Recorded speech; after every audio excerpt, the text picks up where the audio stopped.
जय जगन्नाथ। हरिहर सेवाश्रम श्रीमद् भगवद गीतार आउ गोटे एपिसोड को आपण समस्त को अनेक अनेक स्वागत। श्रीमद् भगवद गीता द्वितीय अध्याय सांख्य योग श्लोक नंबर 19। ज एनं वेत्ति हन्तारं जश्चैनं मन्यते हतम् उभौ तौ न विजानीतो नायं हन्ति न हन्यते। भगवान श्रीकृष्ण अर्जुन को कहते जो मनुष्य यही अविनाशी शरीर बा आत्मा को हत्याकारी मन करे एवं जी यह मरणशील मन करे से दुहे यह जानते नहीं, कारण ये मारे नहीं कि मरे नहीं।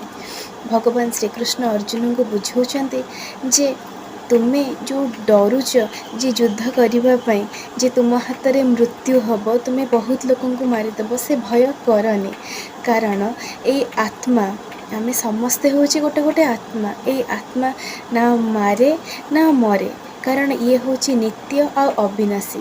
ता सहित कर्मर गोटे गति अच्छी, से कर्म ही प्रत्येकटे आत्मा को शरीर माध्यम कर्म नियोजित करे।